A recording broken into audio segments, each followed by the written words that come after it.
کا نام لے کر اسرائیل کی جانب سے شرارت کی جا رہی ہے کہ جو خلیجی ممالک ہیں وہ براہ راست ان حملوں میں شامل ہو جائیں اور ایران کے خلاف وہ محاذ بنا لیں اور ایران پر ہر جانب سے حملہ کیا جائے۔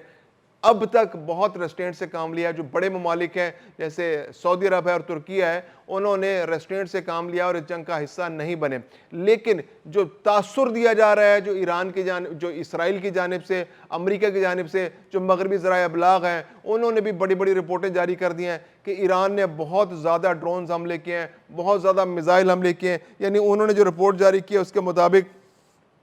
ایران نے تقریباً 2500 سے زائد جو ہیں وہ وہاں پر ڈرون حملے کیے ہیں، اور ان ڈرون حملوں میں بہت زیادہ نقصان ہو چکا ہے۔ یعنی 2000 ڈرون حملے ہیں، 500 میزائل ہیں۔ یہ 2000 ڈرون حملے اور 500 میزائل جو ہیں یہ اسرائیل پر نہیں داغے گئے، یہ خلیجی ممالک پر داغے گئے، یہ سعودی عرب پر داغے گئے، یا متحدہ عرب امارات پر، کویت پر، بحرین پر، اس کے علاوہ یہ ترکیہ پر، آذربائیجان پر۔ یہ وہ تمام ممالک ہیں جن پر یہ کہا جا رہا ہے کہ یہ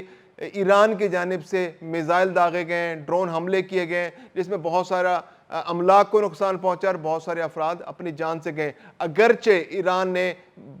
یہ وضاحت بھی کی ہے، ان سربراہان امریکہ سے رابطہ بھی کیا ہے کہ ہمارا ہدف صرف اور صرف امریکی مفادات ہیں، ہم ان گلف ممالک کے اندر شہریوں کو نقصان نہیں پہنچا رہے، لیکن اس کے باوجود بھی کولیٹرل ڈیمیج کی صورت میں بہت سارا نقصان ہو چکا ہے۔ دوسری جانب جو اس وقت جو نئے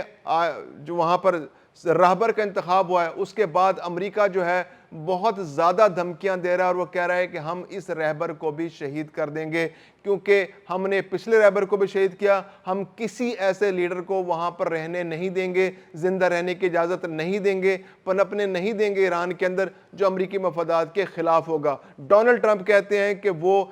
یہ جو مجتبی ہیں، جو آیت اللہ مجتبی، ان کو بھی نشانہ بنائیں گے اور یہ بھی بہت زیادہ عرصے تک زندہ نہیں رہ سکیں گے۔ انہوں نے کہا کہ ایران کی قیادت کے لیے ان کے پاس کچھ نام ہے، وہ ابھی شیئر نہیں کرنا چاہ رہے، لیکن جو متبادل قیادت کے طور پر ان کے پاس کچھ ایسے نام موجود ہیں جو ایران کا کنٹرول سنبھال سکتے ہیں، اور ایران کا کنٹرول سنبھالنے کے بعد ان کے امریکہ کے ساتھ تعلقات ٹھیک ہو سکتے ہیں اور خطے میں امن آ سکتا ہے۔ اور خطے میں امن اس وقت تک نہیں آئے گا جب تک امریکی مفادات کا تحفظ نہیں کیا جائے گا۔ دوسری جانب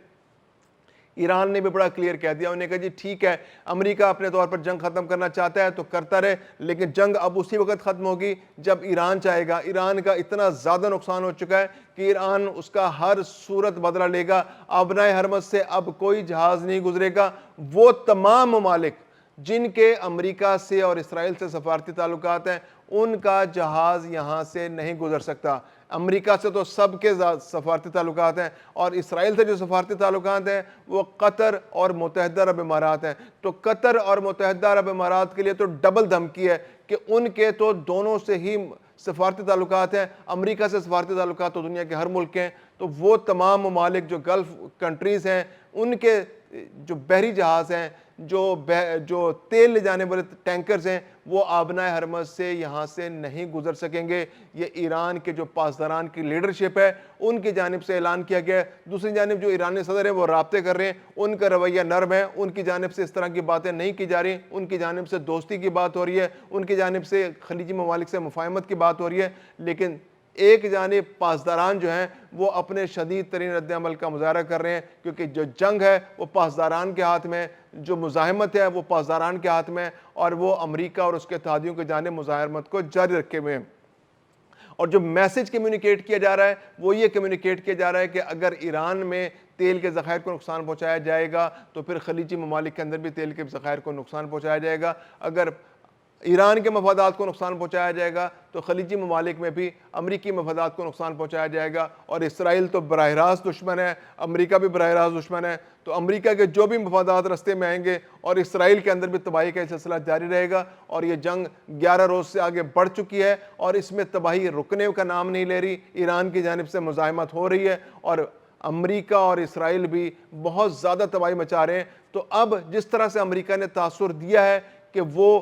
گلف کے اندر کی جنگ ختم کرنے میں انٹرسٹڈ ہے، کیونکہ 90% جو اس کے مفادات ہیں، جو ٹارگٹس ہیں، جو اہداف ہیں وہ پورے ہو چکے ہیں، تو اس کے بعد تیل کی قیمتوں میں کافی حد تک کمی ہوئی ہے، جو 121 ڈالر پر بیرل تک پہنچ چکی تھی وہ اب 89 ڈالر تک 87 ڈالر تک آ چکی ہے، اور اب استحکام پیدا ہوا ہے۔ آج بہت دن کے بعد دنیا بھر کی جو سٹاک مارکیٹس ہیں، خاص طور پہ ایشین سٹاک مارکیٹس ہیں، ان کے اندر کافی تیزی دیکھنے میں آئی ہے۔ ہانگ کانگ کے اندر، سنگاپور کے اندر، ساؤتھ کوریا کے اندر، ایون پاکستان کے اندر جو ٹریڈنگ ہے وہ بہت ہائیسٹ لیول پر جا رہی ہے۔ ایک ہی دن میں 11,000 پوائنٹ سے زیادہ کا اضافہ ہو گیا ہے، تو یہ ایک اچھی خبر ہے دنیا کے لیے۔ جنگ ختم ہونی چاہیے، جنگ کا فوری خاتمہ ہونا چاہیے، کیونکہ یہ اس نے اس پورے خطے کے امن کو خطرے میں ڈال دیا ہے، یہاں پر ترقی کے پہیے کو روک دیا ہے، جو کاروبار زندگی ہے وہ بری طرح متاثر ہوئے ہیں، اور اب امید کی جا رہی ہے کہ جلد از جلد اس کو سمیٹا جائے گا اور حالات نارملائزیشن کی طرف واپس آئیں گے۔